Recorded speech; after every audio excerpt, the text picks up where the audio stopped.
is now my great pleasure and honor to welcome the First Lady of the Republic of Rwanda, who is also our guest of honor, Mrs. Jeannette Kagame. Please, a round of applause. Right Honorable Patricia Scotland, QC, Commonwealth Secretary General, Excellency Haile Mariam Desalegn, Excellency AU Commissioner for Rural Economy and Agriculture, Josepha Sako, my dear sister, Excellency Mrs. Roman Tesfaye, Dr. Agnes Kalibata, President of the Alliance for a Green Revolution in Africa, honorable dignitaries, distinguished guests, good morning.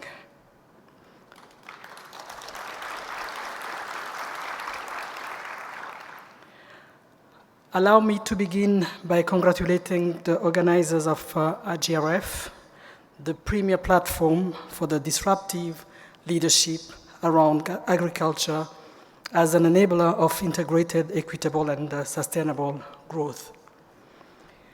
This stage is ideal, setting to discuss an issue so pivotal to Africa's accelerated economic growth, to the development of our continent, and I dare hope, the future of Africa's green revolution. It presents a prime opportunity to effect groundbreaking and lasting change. The truth is, the facts are alarming. Due to the COVID-19 pandemic, political instability and conflict, climate change and widening wealth gaps, food security has deteriorated rather than improved around the globe over the past couple of years. I say alarming, esteemed guests, but not damning. Budget reallocation, strategy policy adjustment, and determined advocacy could put us on the right track to meeting our global 2030 ending world hunger goal. Ladies and gentlemen, this 12th AGRF summit under the theme Grow, Nourish, and Reward, Bold Actions for Resilient Food Systems is very well chosen to address AU Agenda 2063 and the 5 Ps of sustainable development within Agenda 2030, namely people, planet, prosperity, peace, and partnership. Indeed, this theme is ideally situated to reinforce the AU's year of nutrition. In matters of health, individual and social progress, and indeed overall welfare, nutrition is the inception point.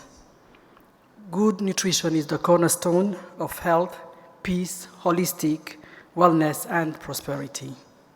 It's well known that people with healthy eating habits and patterns avert obesity and non-communicable diseases, notably heart disease, diabetes, and even some cancers.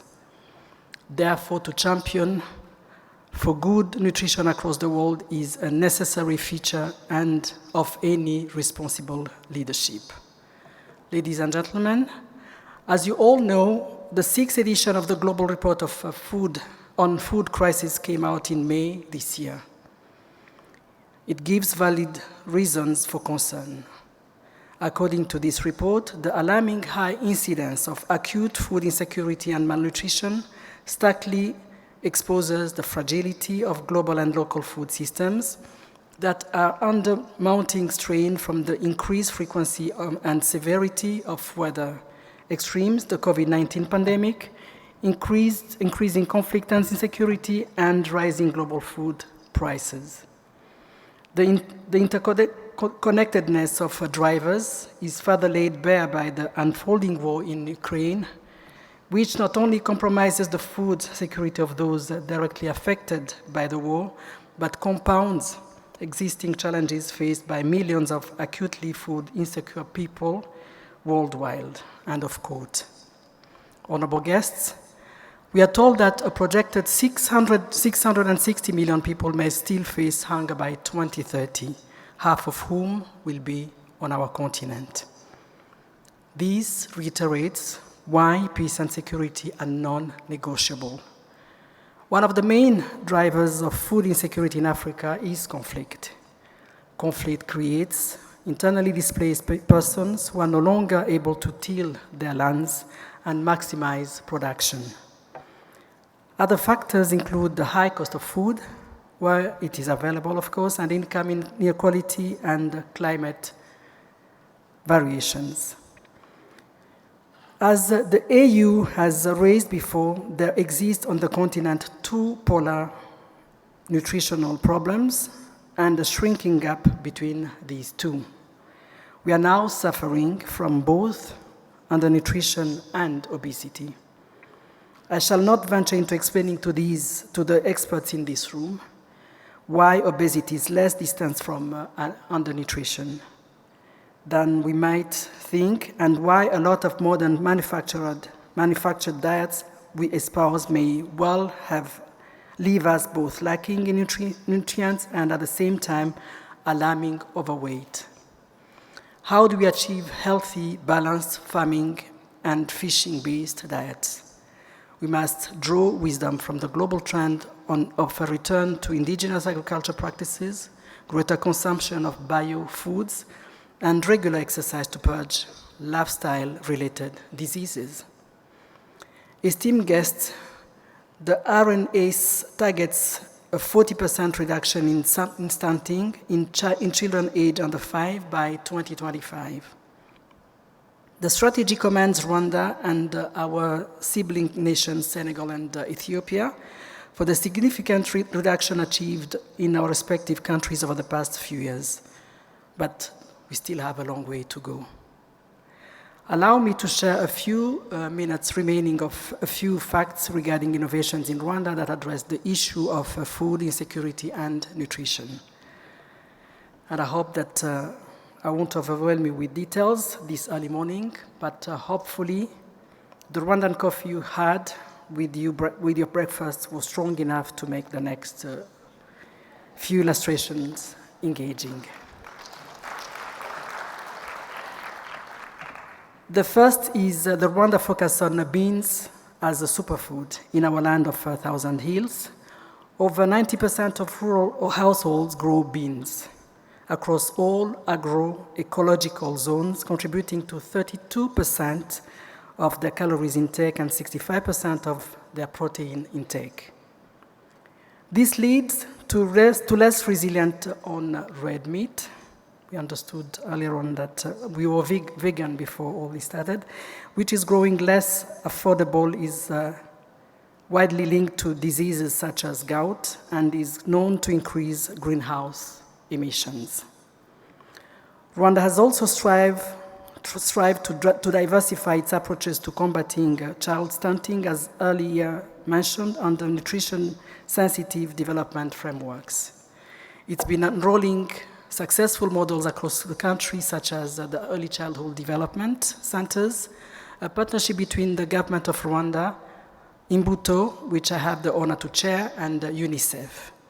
ECDs prioritize healthy nutrition and healthy habits for children in and out of school. The Rwandan government has instilled and actively monitors the implementation of food-related policies, enriching the most consumed condiment, and that is maize flour, wheat flour, oil, sugar, and salt. Rwanda has instilled a 1 cup of milk per day per child policy, which complements the country's attribution of over 400,000 cows to families in need.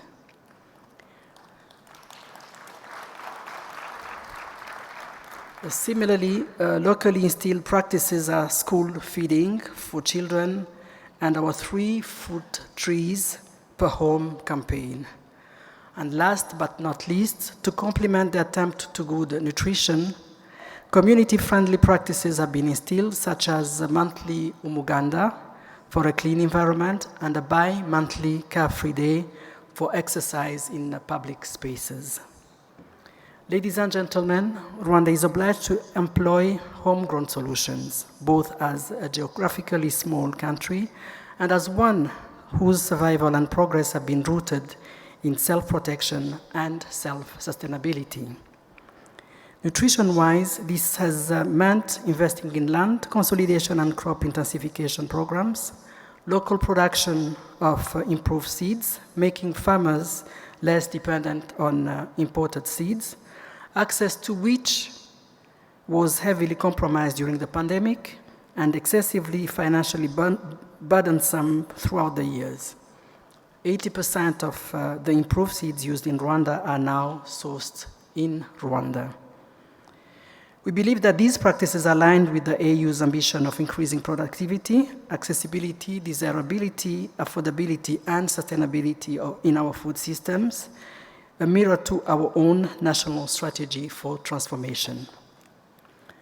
Ladies and gentlemen, as Rwandans, we are delighted to have been named by the African Union Commission as the best country overall in implementing the Malabo Agricultural Transformation Policy Framework for the third year in a row.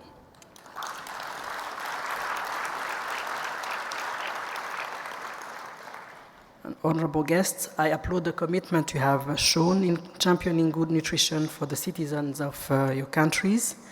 We must never tire in using our respective public platforms, our resources, and our access to advocating for nutrition and agricultural research, and to implement our own programs in the fields of agriculture, nutrition, climate resilience, and wellness. Ladies and gentlemen, again, thank you for taking the risk in us, the First Ladies, with no legal framework and no accountability. I thank you for offering me this opportunity to express my passion for health and good nutrition on our continent. And until next time, let us never forget that the citizens of our countries are owed a healthy planet, healthy nourishment, and a healthy life. I thank you.